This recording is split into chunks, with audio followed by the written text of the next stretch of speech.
Thank you so much for joining me today. We're going to be talking about relationship endings.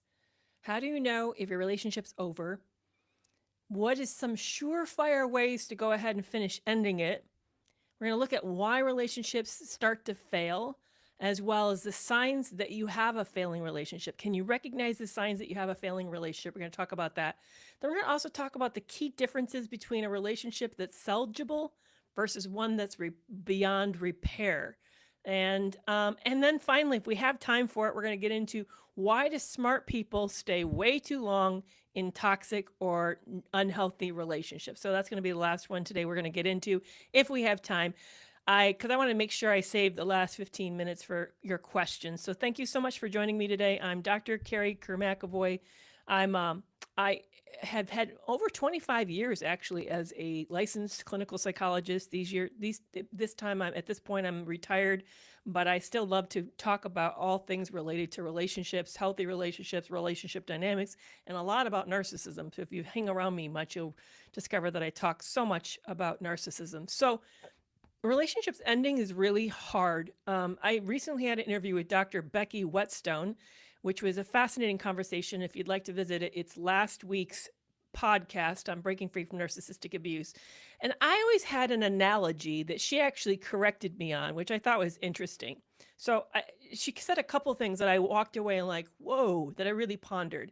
So here's an analogy that I've shared forever with my clients. If you ever were a client of mine and you had a relationship that was failing, I might have said this to you, that I always thought, and then I'm going to tell you what she said, but I always thought relationship failing was like two people in a raft boat. They're out in the middle of the ocean trying to survive, and they're short of water, and one of them falls into the drink. One of them falls in and is floundering, flailing, screaming for help, pleading to the other partner to please do something, rescue them.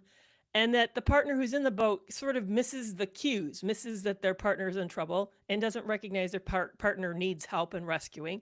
And then before long, that partner disappears. They finish losing, they stop fighting and they give up and they just sort of disappear.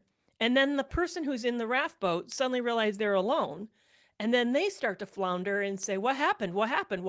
Where'd my partner go? And then they get into trouble. But by then, the relationship usually at that point is over. Now, Dr. Becky said, which I thought was fascinating, is that both partners in the raft boat, when the first one falls in, knows that the partner's in the drink. They know that the partner's in trouble, but they don't always know what to do about it and how to stop the relationship from failing. I thought that was really fascinating. Where I'd always seen it as one sort of, because what would happen is people would come into the office and say, I don't know why my partner's left. I thought we were doing fine, and I'm completely surprised. Yet I'd have many people come into the office and tell me I'm not doing well. I've complained many times. My partner's not hearing the issues. There's no changes. And so I was sort of thinking that maybe one was aware and one was not aware. But Dr. Becky said, oh no, they're both aware. It's just a different type of awareness. And here's the other thing she said in that interview, and I really hope that you go listen to it. It was last week's interview on breaking free from narcissistic abuse.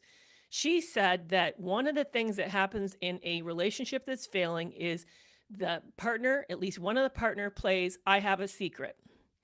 And the secret is, I'm unhappy and I'm thinking about leaving. And I'm not telling my partner that I'm unhappy and I'm thinking about leaving. And not that that's a betrayal. Please hear me. I'm not saying that's a betrayal, because I think all of us eventually at one time or another think that thought. I think that's a common thought.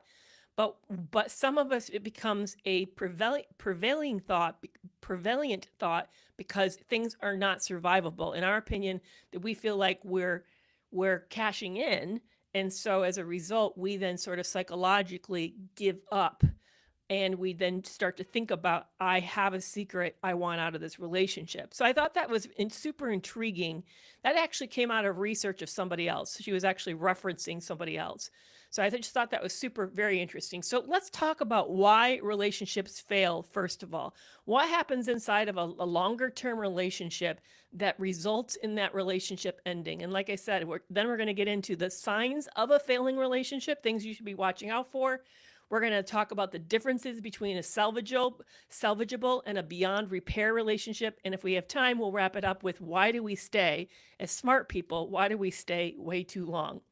So, why do relationships fail? Well, there's lots of reasons. There's emotional disengagement, that there usually has been some kind of a rupture or emotional withdrawal, and then we stop turning to each other for comfort. We stop celebrating the things that are important to each other. We just stop making efforts to connect. And so, over time, the relationship just becomes a frame, a shell, a condition in which two people exist inside of, but it's not really a relationship anymore.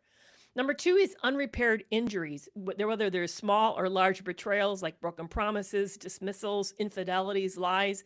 These things often will go unaddressed and unhealed, and that causes resentment and just rupture to go accumulated. And it starts to like put you into sort of this deficit, like an emotional bank account that you guys are like sinking into, and it's drawing out and going into a deeper and deeper deficit to where you end up just feeling depleted and there's not much left. Often chronic invalidation, where one partner will repeatedly downplay or dismiss another person's feelings, their needs, or their reality.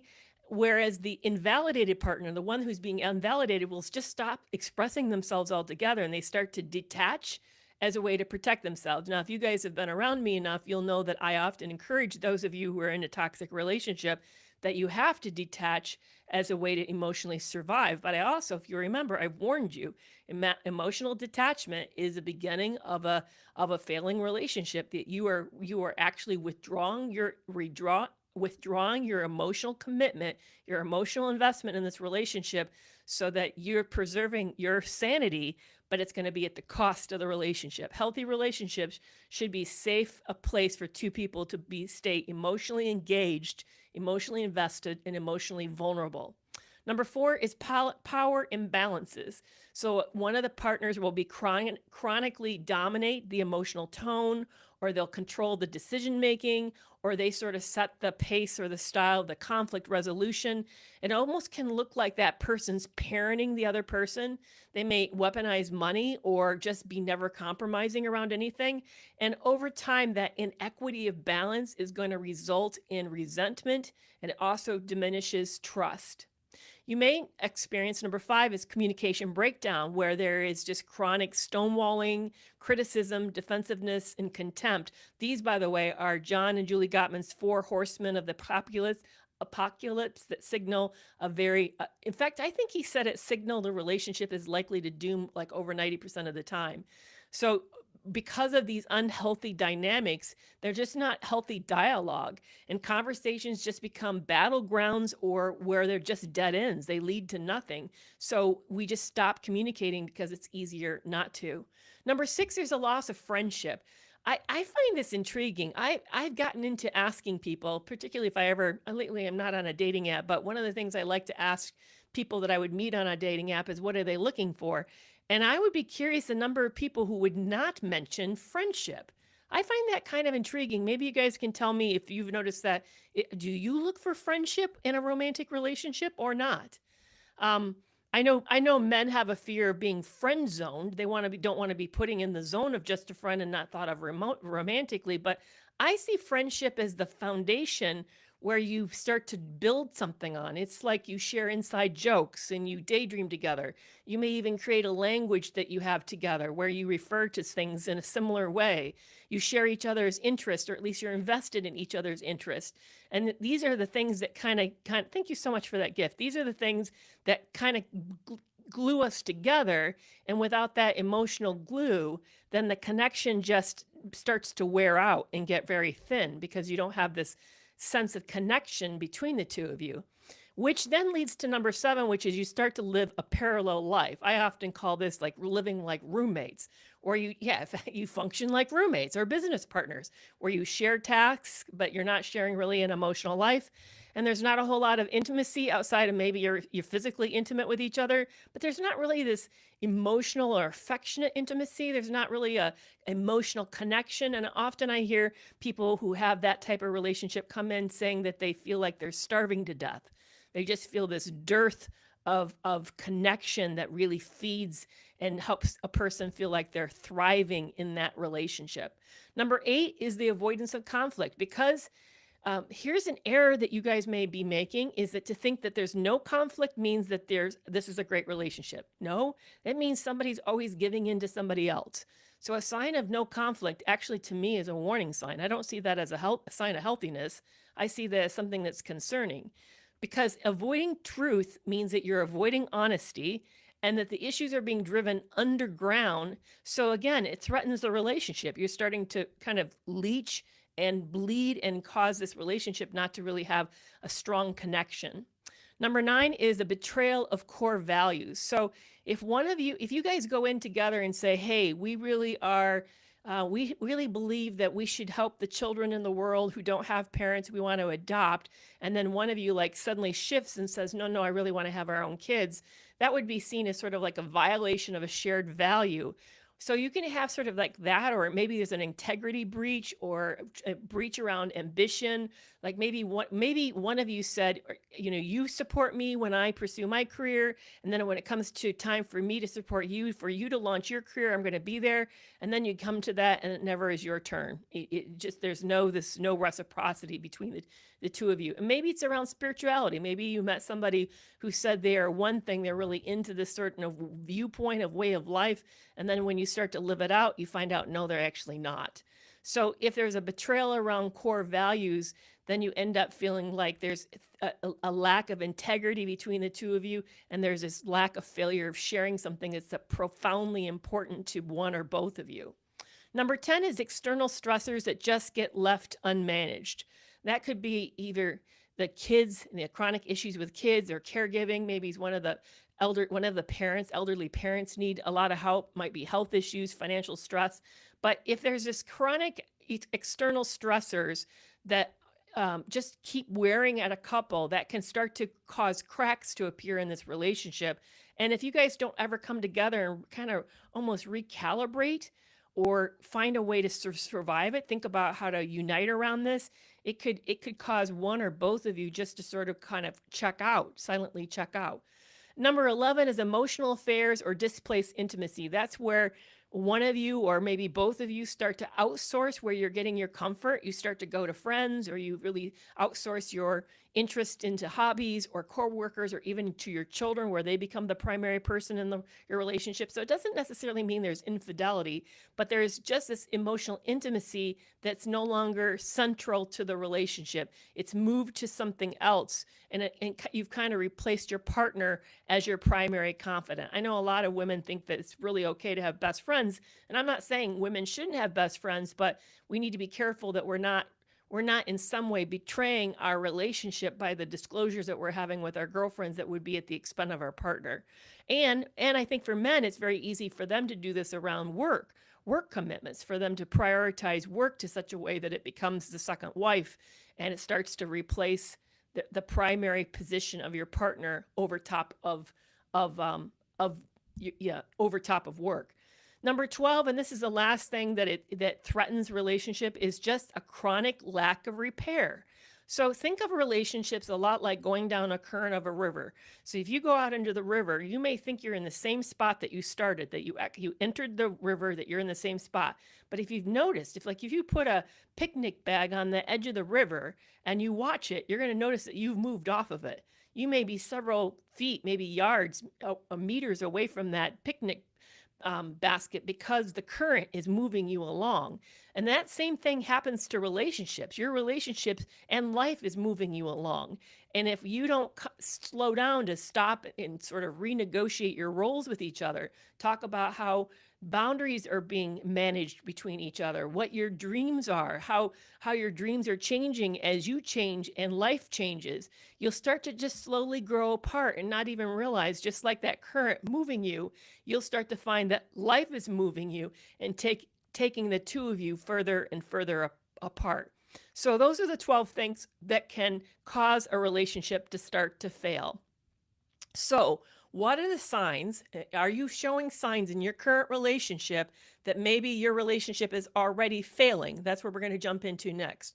So we're going to talk about 15 different ways that can show that your relationship's starting to struggle. Now, I'd love to have you guys view this not so much as like, oh my goodness, she said this must be true, we must have a failing relationship.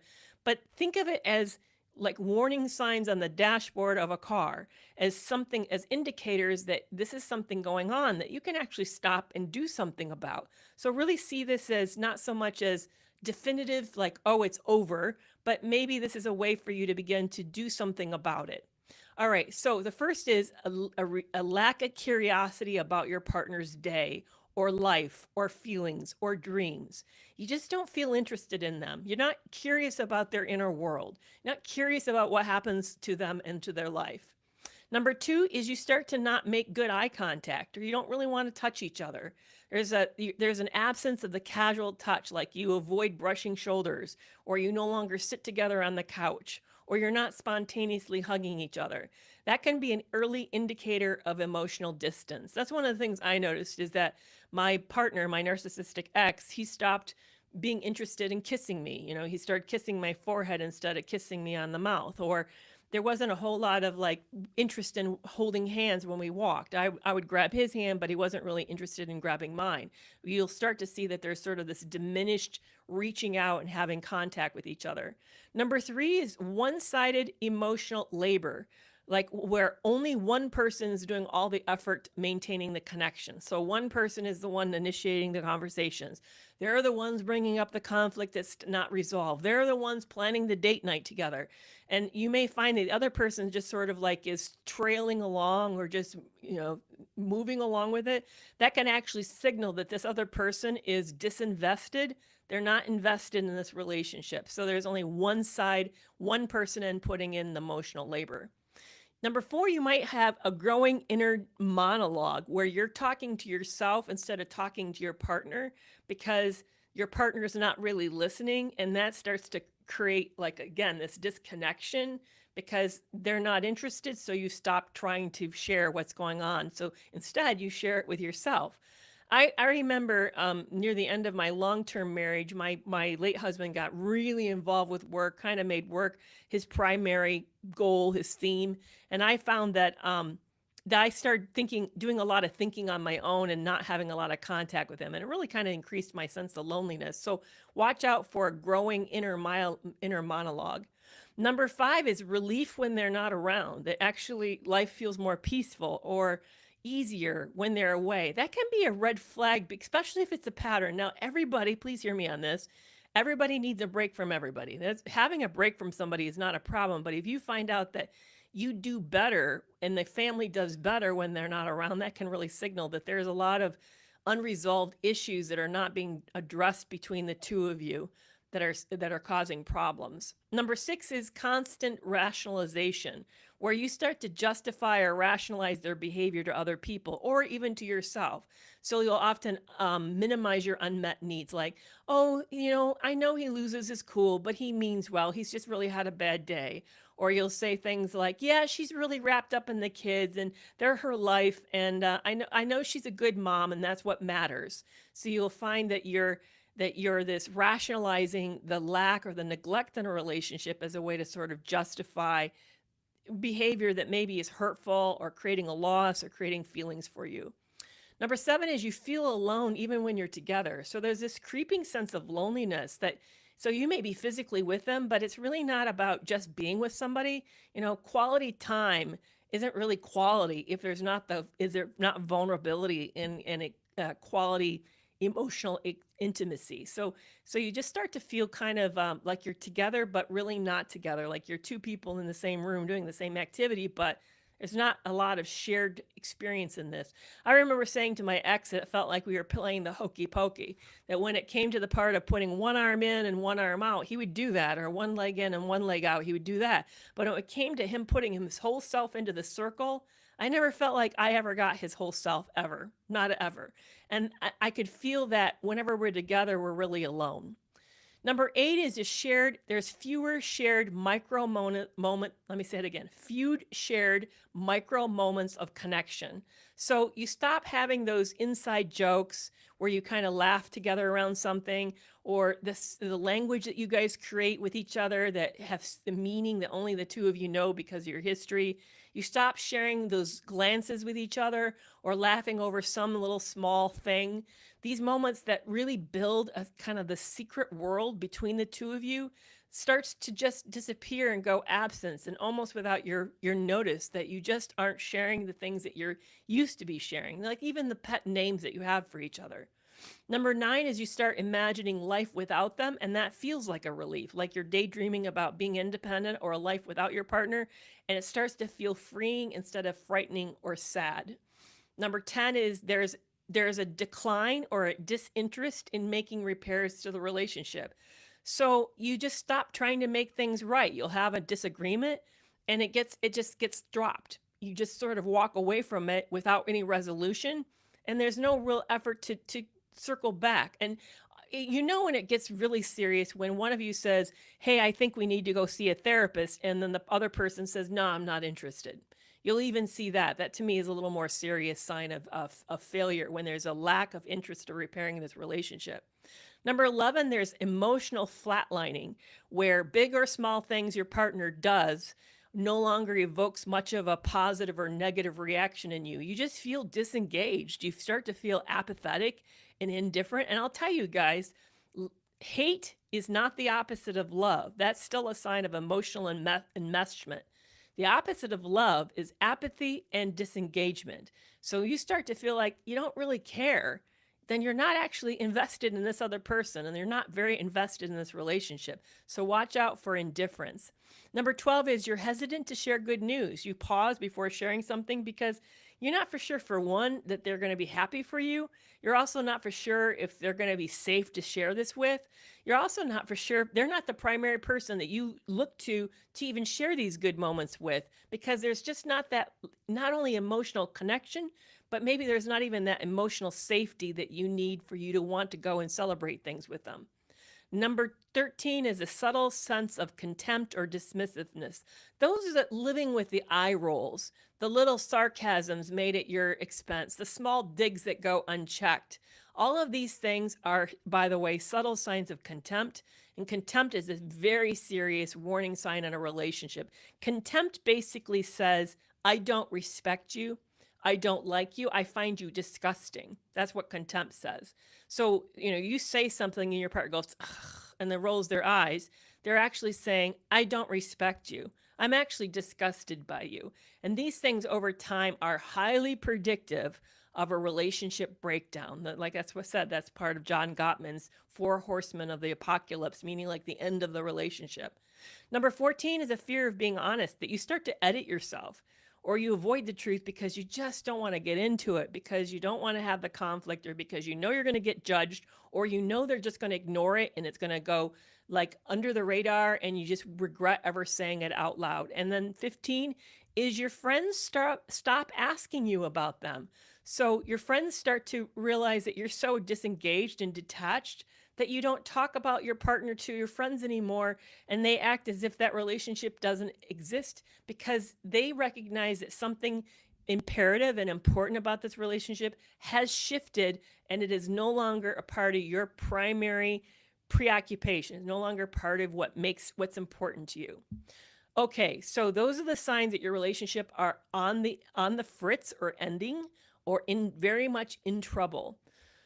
So, what's the difference between a salvageable relationship and one that's beyond repair? So, I want to talk about first the things that show a relationship can be pulled out of this spiral, this death spiral, and then we're going to talk about signs that about relationships that probably won't.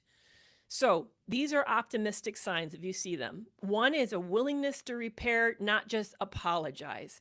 Do you guys know what the difference is between saying I'm sorry versus someone who's actually doing the work to make sure it's better? There are a lot of people, you catch them on something that's very hurtful and they say, I'm sorry, and then you know they're going to go do it again. That's not a willingness to repair.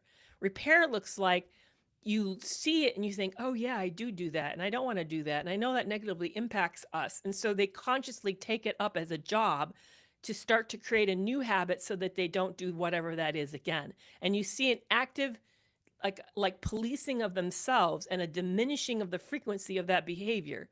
So you see active effort to actually repair the relationship. All relationships go through breaches. Please hear me, that just having a breach in this relationship does not mean that that's beyond repair. In fact, actually, to me, a breach in a relationship is a test to know whether or not there's going to be real effort. If this relationship is salvageable, because people who are healthy will be able to do the work of repair. I know for me, this was one of the big takeaways I had as I got out of that toxic relationship.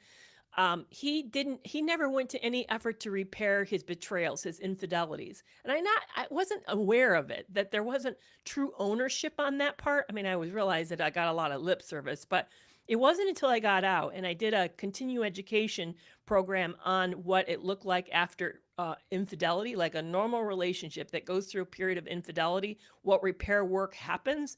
And I thought, he didn't do a single one of those things.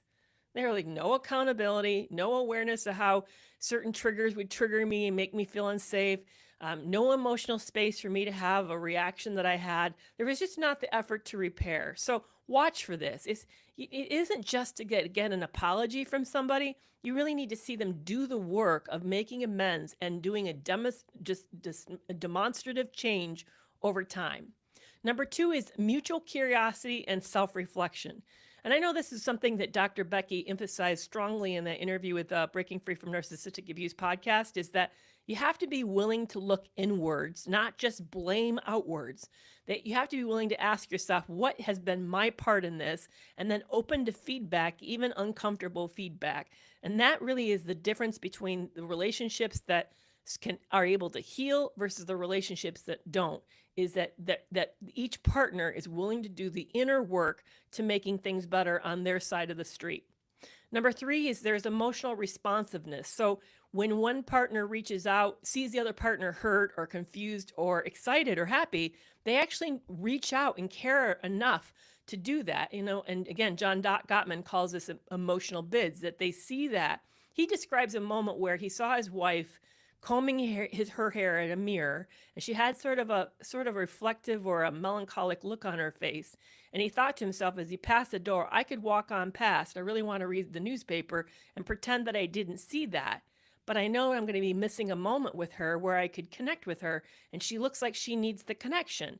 So he consciously decided to walk into the room, take the brush from her hand, and start to brush her hair and ask her what was she thinking about. And that moment actually used it to draw themselves together. So one of the things to watch out for is emotional responsiveness. Are you able to reach out to each other when there's confusion or pain or joy or loss? Do you turn towards each other or turn away when there's these moments in each other's lives? Number 4 is a commitment to growth, both individually as well as mutually.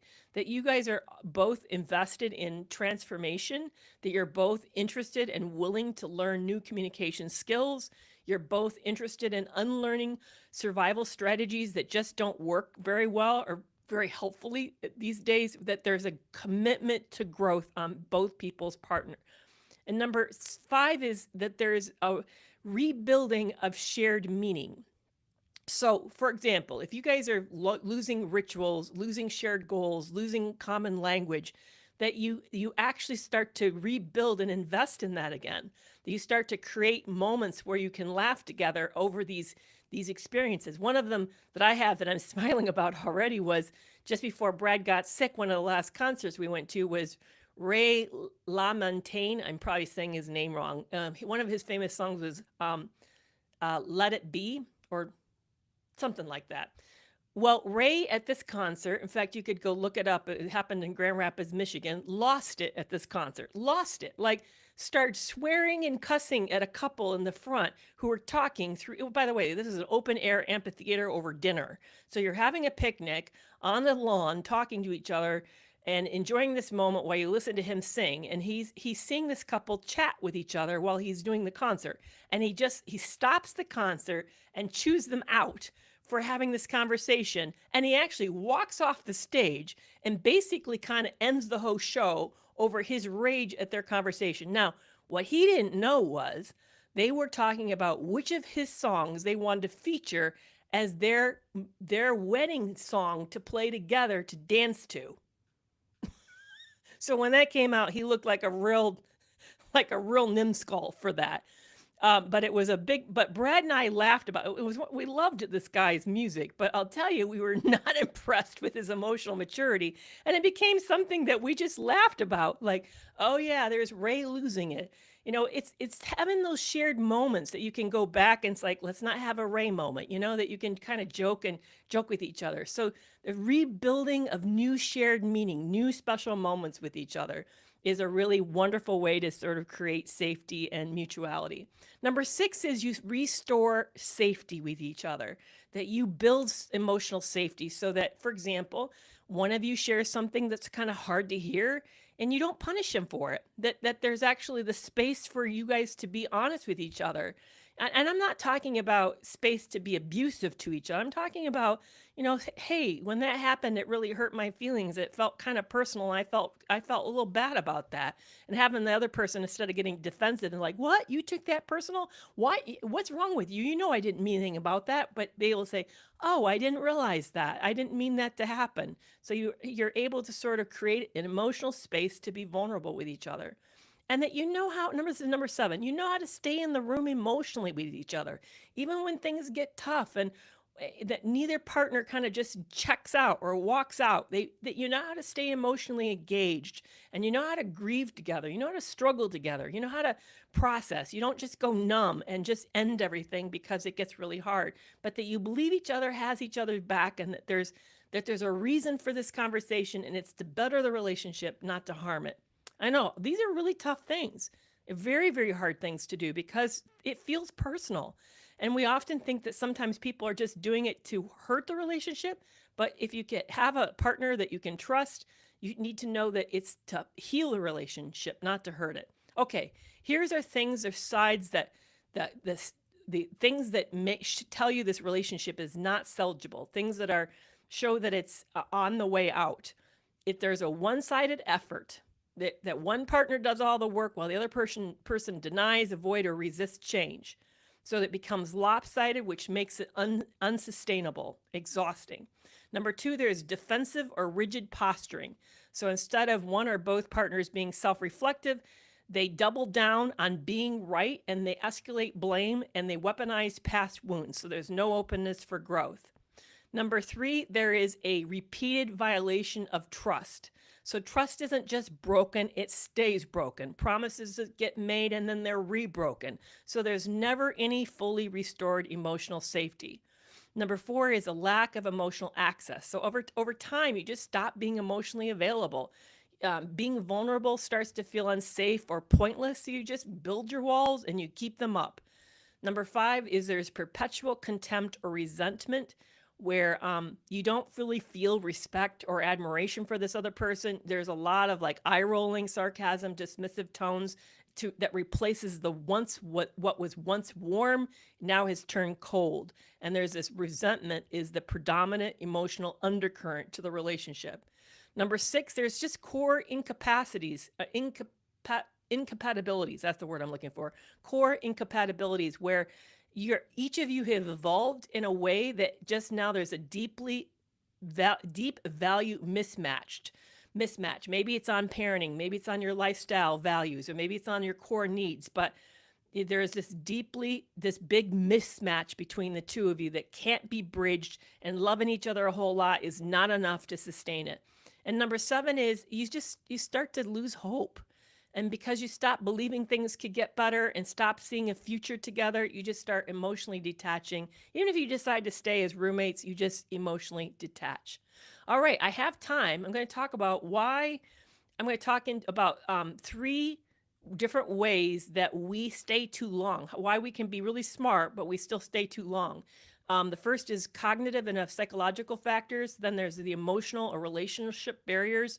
And then there's a nervous system and trauma imprints that start to happen to us that cause us to stay way too long. And then I'm going to stop and take your questions. So the cognitive or psychological factors are, we sometimes have cognitive dissonance. And that is where there is a mismatch between what a person is saying and what they're doing, or a mismatch between how they present. So in a narcissistic relationship, you think you met this really fabulous person, but you didn't know that they were hiding big, massive betrayals or capacities to be pretty harmful or hurtful. And then they promise they're going to do better and want the relationship to get better, but their behavior doesn't doesn't back it up. There's no alignment with that. And so as a result, you start to feel confused. You don't know what's really true.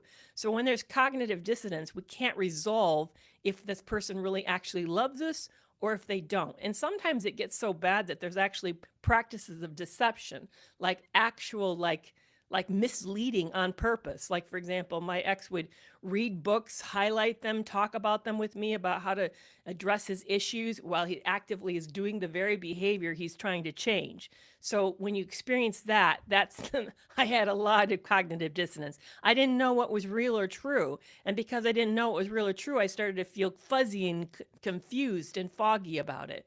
So that can cause you to stay too long because you just can't clarify what's true. Number two is a sunk cost fallacy. One of you guys actually wrote in on the podcast and asked how big of a factor is sunk cost fallacy in why we stay too long. And I think it's a pretty significant factor. I don't think it's the sole one. I actually think when you're in a narcissistic relationship, the biggest factor that keeps you in for way too long is the cognitive dissonance, the confusion. But definitely, the more we invest in something, the more time we put into it, the more we feel we've invested ourselves into something, it gets harder and harder to walk away. We end up starting to say things like, I've come this far, I just can't give up now. And unfortunately, what we don't realize is that that kind of thinking just is going to lead us into deeper loss. It doesn't pull us out. It just sort of justifies the lack of making a change, not really on creating change. Number three is we become sort of addicted to the reinforcement, the intermittent reinforcement cycle, where there's this period of calm or affection or a little bit of breadcrumbing, and it looks like things are going to get better, and then it's followed by another bad cycle of hostility or abuse or dismissal or ignoring or stonewalling, and then there's an apology, and again it gets calm and there's some affection. That whole process, that cyclical process, can really get us hooked and make us feel confused again about what's true or real about this relationship and make it really, really hard to leave. Number four is we can get super invested in these relationships where our sense of self gets enmeshed. We start to fuse our self-worth and purpose with the relationship so that when we leave, we feel like we're actually losing part of ourselves. And so it gets scary because when we ask ourselves, who am I without this relationship? We don't really know how to answer that question. I know I struggled with this.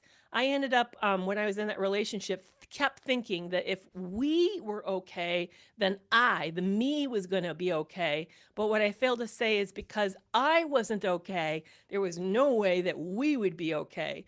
So you could really hear that there was a lot of identity enmeshment when I was in that relationship. And number five reason for the cognitive psychological reason is the fear of regret. Boy, this was a huge one too. I didn't want to make a decision that later I ended up thinking that I wished I didn't make that decision. I kept thinking is there some facet that I can't see? And then once I see it, it would change the whole perspective and I would feel really foolish for making that decision. Or the other thing I worried about was I would say I'm done, and about that time he would get so invested and it changed and had this epiphany that he'd become a person I always wanted him to be, and I would miss out on this healthier person. By the way, that never happened to my knowledge.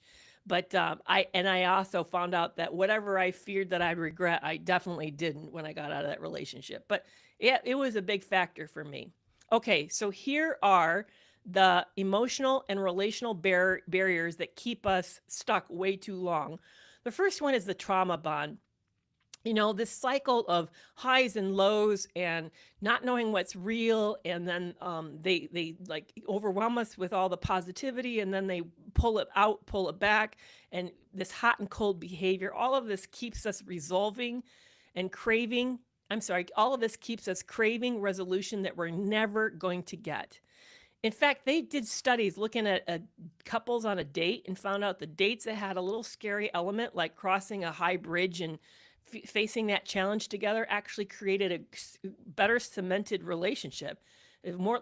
Those people are more likely to like each other. So this intensity, even though your partner is the one that creates the intensity, it creates a connection, a bond with that individual that's very, very hard to break. There's a sense of like connection with them. So trauma bonding is a real big factor in keeping us in these relationships. Number 7 is the empathy trap. This is actually number 2 for the relational and the emotional. This is where we understand, and I hear you guys do this all the time. You understand their trauma. You met their family. You know what they're facing. You know the hardships they have. You get the why behind what they do. And so that makes you so deeply compassionate that it overrides your concern and value of your own safety. So it makes you override and tolerate pretty serious boundary breaches instead of seeing that yourself has so much value that despite all these traumas and limitations and the reasons why they do what they do, it doesn't mean that you're worth less and that you should put up with it. We somehow think that we should have these big, broad psychological shoulders and that because we get it, that we should tolerate more. No, no. You are as valuable as an important person in this relationship as they are. And just because they have all sorts of baggage of pain, and maybe it feels like if there's a contest between who had it worse, they win, that doesn't mean that they get to be worse to you. It doesn't mean that the abuse for you is okay. So really watch out for the empathy trap. Yeah, we can't feel sorry for them because they still make choices every day to be hurtful to you. That's a choice. It's not, I actually see someone who just responded to this. It's a choice. They didn't say, I can't help myself. The devil made me do it. No, they did this on their own. They then don't rein in their feelings. They don't think about what they're going to say. They don't stop from saying those, they make a choice. So watch out for the empathy trap. Number 3, and this one is overfunctioning. We take on the role of fixer or mediator or peacekeeper so long that stepping away or stepping out of that role feels like a failure or like we're abandoning them. And this is how I hear it show up with you all when you share about this. You say, but they need me.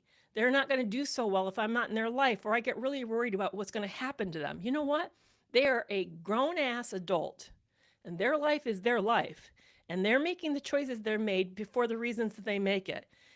You are doing the same. You have the same challenges in your life, and yet you have people who are not, you're not asking people to overfunction for you. It is not fair for other people to ask you to overfunction for them. So realize this is not a failure, and you are not abandoning somebody. Number 4 is isolation or shame. We start to feel ashamed for admitting things are not working, especially if we've lived out loud in a relationship as if it's doing really great and really positive. We end up being afraid to reveal that it's not so great. I know those who were watching my second relationship, they thought I had a fairy tale relationship until I kept so much of what was happening to me secret that when it came out, I know it was shocking to people. I remember telling my kids that he'd been rampantly cheating on me, and they were like, what? They had no idea because I kept it so hidden, because what I felt like was his shame was my shame. No, I didn't make him do those things. I didn't go tell him to be, a horrible person and betray me and lie. He did that all on his own, but somehow I took ownership of it, and I felt shame for him on his shameful behavior, which, by the way, I don't think he really felt a whole lot of shame. So be very aware that sometimes we get trapped because we hide these things. We feel embarrassed about these things. We feel judged for these things. So it's really important. And thank you for saying that, Teresa. Teresa just said on YouTube, it's hard for people to understand. Yes, that's true.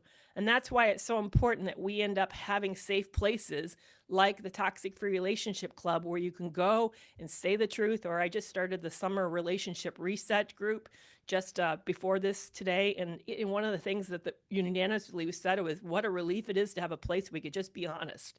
We can say, hey, it's been hard, it's been tough. So it's very important to find places and communities like that. And then the last reason is fear of fallout. We get afraid that it's going to mess up finances or hurt our children, or we're not going to know what to do about housing, or we don't know what the community is going to think about. And because these barriers are so big that we end up feeling like we just don't know how to stand up underneath of them. And as a result, we just don't. We end up thinking it's easier to stay with what we know than to go into what we don't know or to take on those challenges. So those are the relational or emotional barriers. The nervous system and the trauma imprint barriers are, first is we get familiar with the dysfunction. because we've lived so long with the chaos and unpredictability or emotional neglect, and maybe it's been there all the way back into our childhood, it can just feel normal or the usual, even though it's really painful and it's not good for us. We just come to expect it. And because we may not have ever experienced a lot of good, healthy relationships, we may end up thinking it doesn't exist. That functional relationships aren't, they're like a mirage. They're not really real. But I want to tell you they are real. But because you may not have experienced, you may think it's too much to hope for that. And the second reason is that because our nervous system has been so trained to react under emotional strain, we just immediately shut down. We start to either fawn or we freeze or we flee or we come out as really defensive as a way to fight. But it makes it really hard because we know the unhealthy pattern. We don't really know how to do a healthy pattern. So those are the things that kind of keep us stuck. I know it feels like to me unfair just to leave you there. So let's talk about what to do. I want you to, first of all, if you recognize yourself at any of what I said today, I want you to pause and name what's really happening in your relationship. I want you to get very honest with yourself. Honest about how you're feeling. Are you lonely? Are you feeling unsafe? Are you feeling invisible? Are you feeling numb? Are you really angry? Are you doing too much of the work? It really helps to, first of all, just name what's happening in your life. Number two, I want you to attempt a direct, vulnerable conversation. As long as safety allows this, please hear me on this. You have to be safe, but I'd like to have you use an I statement that speaks about your inner world, like, I've been feeling really lonely lately, or I miss us. I don't know if you've noticed it too, but something has changed. So notice that there's no demand for answers. You're just trying to open a door and see if the other person's willing to walk through it with you. So see if you can attempt a direct, vulnerable conversation if there's the safety to do that. Three, look for willingness, not just for the words of willingness. So what happens when after the conversation? Are they curious? Do they get defensive or avoidant? Is there actually effort afterwards? Is the effort sustainable? Not just promises, but is there a sustainable effort to make a change? And reflect on your pattern, not just on your partner's pattern. What have you been holding on to? What kind of things have you been distancing around? What have you been trying to do too much, or are you avoiding? So be curious about what part you've also had in this. Maybe you're feeling tremendous confusion and you're afraid to share that out loud to somebody because you're afraid they're going to put pressure on you to do a certain behavior. But notice, like, mine was shut down. I just shut down and stopped talking and stopped trying to find help.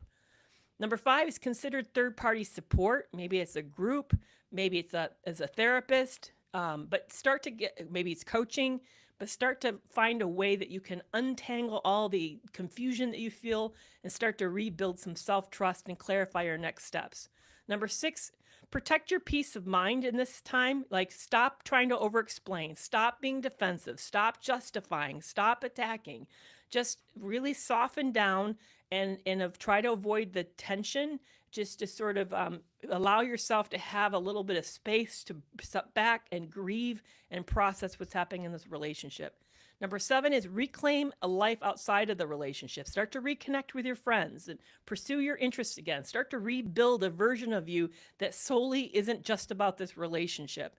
And then number eight, knows that sometimes when you start to get clarity, you can start to decide what you're going to do and what is the next best step for you. So sometimes out of clarity, we can come to a better determination of what our next action is going to be. Wow. All right. I just threw a whole lot at you guys. I hope that was okay for me to do that so fast and furiously. Thank you so much for hanging out with me today. I really appreciate it. So let's take your questions on anything. It can be about this and it can be about something else. I'm now kind of watching your comments everywhere. Yeah. So April, I appreciate that you did that with a friendship when it got really too toxic, and that, yeah. And it's amazing how once we have an awareness of how bad things are getting, it helps us to know that what our next steps need to be. That really is it. The clarity really does provide help on knowing what the next action is. I really do agree with that. Oh, I'm glad you found it helpful. Sport your spirit. That's a really great handle. And I notice my mods are doing a fantastic job everywhere with really summarizing this for people. I appreciate you guys here. Thank you so much for that. So here's one question. How soon do we bring it up? Is it better to wait or say immediately how we feel when the slow decline, like there's less text or less talking or less of everything? That's a great question. It kind of depends on your attachment style. Are you a person who's very sensitive to withdrawal and absences? And do they make you feel anxious, like you need to pursue the person in order to reassure yourself? So I would pay attention to that. So if you feel a pullback, is it a real pullback or is it coming out of your attachment style of anxiety? So some of this can have a lot of history.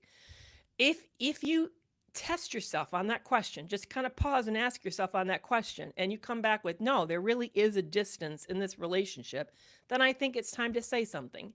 But if you're not for sure, it could be that your partner is just overwhelmed with some new demand. Like I know, for example, a lot of relationships, when a baby gets born, there is a pullback on both partners' parts. One partner often throws themselves into work harder because they feel a need to provide and offer stability, and the other partner is so caught up with the child rearing. And couples can start to float apart and get some distance in that. Now, that may not reflect any real actual problem in the relationship, it just may be a stage. So ask yourself, is there something happening in the larger context that could be an explanation? But even that may be a fascinating thing to bring up, to say, I notice we're not connecting a whole lot. I've been kind of missing you a lot. And I know you had a lot going on at work. Are you feeling that too? You could just kind of bring it up and ask them. That may be a great way to sort of validate if this is something that's happening between the two of you. Yeah, Kate said therapy and community and friends have really helped you cope a lot. I agree. I think one of the things we really lose, especially in a toxic relationship, is that connection to other people. And it just worsens it. We don't have the opportunity to share what's happening to us, so we don't get the validation. And as a result, we also then it limits our options because we don't really have people we can throw things out and get other people's opinions and other takes. It just is really hard. And then we lose ourselves too. It's sort of like a relinquishing of who we are and expressions of ourselves. So recapturing all of that is really helpful in the healing, very, very much so. So somebody just said they're interested in contacting me. So I want you to know on TikTok that when you send me a message, if it's not a scammy message, it's actually a real message like, hey, I have this problem. This is what's going on. I always respond. So as long as it's sincere, not just a, you know what I'm talking about. There are people who are just obviously not real people. But if I can tell you're sincere and you have a question, feel free to DM me or email me. I always respond. So, yeah, Teresa said, I took 2 courses, ordered 2 books, and it raised flags. That's interesting. It raised flags on your partner's part, or it raised flags for you that you had an issue? Because it could be read both ways. And I'm glad you guys are finding this really, really helpful. Oh, Jackie, Jackie, and by the way, I unhid your comment so I can see it, Jackie. Your light bulbs went off when you're talking. I wish I had a notepad so I could please make a list. So actually, Jackie, you can go find this conversation. This conversation is being recorded right now on YouTube and Facebook. Facebook will keep it for a month or so, and then they will delete it. But on YouTube, it will live on for forever. So over YouTube, it's called I Think It's Over, Now What? So you go to my lives and you can find it so you can actually rewatch it and watch it as many times as you want. So I go live every week at Tuesdays at 4 p.m. across Facebook, YouTube, and TikTok. Always, every week. Now, that's a good thing for me to tell you guys. I will not be live next week. I'm going to Spain with my sons. My sons and I are going to go to Granada, Spain, and we're going to go and just enjoy everything that's in Spain, in Granada, and we'll be back Memorial Day weekend. So I will be back 2 weeks from today. I will be live. And that live, in case you're curious what it's going to be about, is because I have these all planned out. So I already know what the topic is. So I can tell you here in a second. That live is going to be on the narcissist has ADHD. I'm living with a narcissist with ADHD. So if you'd like to come back and hear, in fact, that's the podcast episode this week on breaking free from narcissistic abuse, is that topic with Sheila Henson from TikTok and Instagram. So if you'd like to hear her thoughts on that, please join. But if you'd like to hear my thoughts on that, please come back in 2 weeks and we're going to talk about that. You would love to see this entire topic applied to friendship. Actually, we did do that. If you go back to the live that was, how many weeks ago? 2 weeks ago's live was on friendships. So you actually can catch this topic on friendships. So yeah, thank you guys. I'm really excited about having having a break too. I need a break. I'm very tired. I feel, you know, that bone weariness you get when you've been doing a lot for a whole long time. I just feel that. So I'm excited about having a week off in the sun with my sons. We're going to see the Alhambra, which is where Queen Isabella, you know, commissioned Columbus to go to the New World. I think he's trying to go to the West Indies actually, and then he stumbled into North America. But it's going to be fascinating. It's also Granada was where the Moors went through, Rome went through, a lot of the world went through Spain. So there's a lot of like confluence of there's a kind of like an intersection of influences there. So my current heartbreak is my husband, who's an autistic narcissist. And that's tough. That's a tough combination when you have that. My husband's done a lot of work, but it keeps me hanging. The change is only a 5 to 10%. I feel exhausted. What's my next step? That's a powerful question, what you're asking. Here's some hard truth. And this is from why am I taking my glasses off? I can't read your comments if I can't see them. Here's a hard truth as a psychologist I didn't like, but I came to see was very true, is that most people don't make much change. There's a very minimal level of change that people can make around their life. Their personality is just their personality. You're not going to make an introverted person an extroverted person. They can try to be extroverted, but it's not going to ever change the way that their neurological wiring is bent towards introversion. You're not going to change that. If they're an antagonistic or more pessimistic person, they're just going to see the world more antagonistic or pessimistically. They're just going to do that. So that idea of only a 5% change, yeah, I believe you're right. I've heard two statistics. One was, and came from Tara Blair Ball, and I don't know where she got it, people are only capable of making about a 5 to 10% change in general. And the other was from Dr. Becky. She said only 15% of people are able to change at all. So yeah, I think that's what your sense of your feeling of exhaustion is your information that is telling you what to do, is that this is probably the best that your partner can do. And that's now then bringing you to the next question of, okay, can you continue to exist in this? Is it enough? And that will help you know what you can do after this. I worked with people for very, very long periods of time. And yeah, they got clarity on their problems for sure. And maybe they changed some of their boundaries.